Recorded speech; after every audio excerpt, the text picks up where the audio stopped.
গ্রামে একটা প্রবাদ আছে কি জানো, সাজলে গুজলে নারী আর লেপলে পুষলে বাড়ি। ছোটবেলা শুনেছি, তখন বুঝিনি, এখন বুঝি। সংসার শুধু টাকা খরচ করার নাম না, সংসার মানে যা আছে তা দিয়ে গুছিয়ে নেওয়া। সংসার মানে অপচয় না, বুদ্ধি করে খরচ করা। হ্যালো এভরিওয়ান, আসসালামু আলাইকুম। এই যে এই খাটটা তোমরা দেখছো, এই খাটের বয়স কত জানো? 50 বছর। বিভিন্ন কাঠের টুকরার নিচে চাপা পড়েছিল, কেউ ফিরেও তাকায়নি। আজ হঠাৎ আমার তার কথা মনে পড়ে গেল। কারণ কি জানো, নতুন বাড়িতে যাচ্ছি কিছুদিনের জন্য, খাট তো একটা লাগেই। ইচ্ছে ছিল নতুন একটা নিয়ে যাই, কিন্তু মনে হলো যেখানে পুরনো একটা আছে সেটাই বা কম কি, যদি একটু পরিষ্কার করি, একটু পালিশ করি, তাহলে এটাই তো ব্যবহার করা যায়। কতজনের ঘরে আজ খাট নেই, বিছানা নেই, আর আমাদের বাড়িতে যেহেতু একটা খাট অলস পড়ে আছে, সেটা যদি ব্যবহার না করি, তাহলে খাটটার প্রতি অকৃতজ্ঞতারই পরিচয় দেওয়া হয়। কি বলো তোমরা?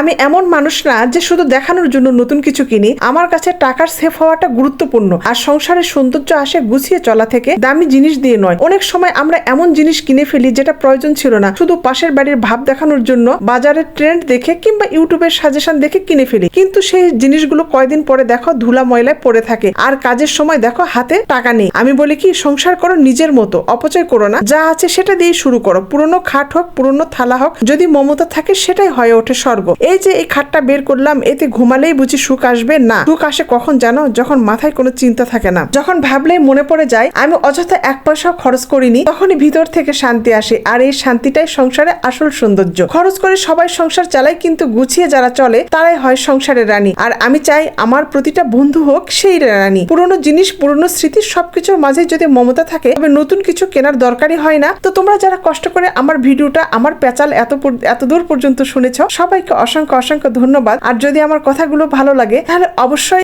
একটা লাইক, কমেন্ট আর শেয়ার করো। আর আমার যদি ভিডিও এরকম আরো দেখতে চাও, আমার এরকম কথা শুনতে চাও, তাহলে আমার পেজটা অবশ্যই ফলো দিও। সংসার করো, সাজাও, কিন্তু সেটা যেন শুধু বাহার না হয়, হোক অর্থবোধক, হোক সচেতনতা, আর হোক ভালোবাসার।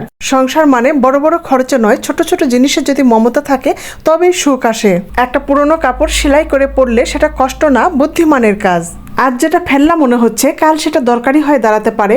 অপচয় না করে পরিকল্পনা করে চললে অল্প দিয়ে সংসারটা হয় পরিপাটির আর শান্তির। খাবার ফেলে না দিয়ে ভাগ করে খাওয়া, অযথা আলো জ্বালিয়ে না রাখা, এইসব ছোট ছোট সুন্দর অভ্যাসগুলোতেই কিন্তু সংসারে অনেক বড় শান্তি বয়ে আনে। আমার কাছে তো তাই মনে হয়। শেষ কথা একটাই, টাকা অনেক হলেও কিন্তু সংসার চলে, আর বুদ্ধি আর ভালোবাসা থাকলে সংসারটা কিন্তু গুছিয়ে চলে। নিজের বাড়িঘর সবকিছু ফেলে রেখে কয়েকটা মাসের জন্য নতুন একটা জায়গায় যাব, জানি না সেখানে যাই কেমন লাগবে। সব সময় সবার কাছে নিজের বাড়ি অনেক শান্তির, সেটা যেমনই হোক না কেন। যদি রাজপ্রাসাদ হয় সেটাও, কিংবা কুড়ে ঘর হলো সেটাও, তারপরে কি আর প্রয়োজনে থাকতে হবে, মানিয়ে নিতে হবে। তো সব কিছু তোমাদের সঙ্গে শেয়ার করব। তো আজকে এই পর্যন্ত, সবাই ভালো থেকো। আল্লাহ হাফেজ।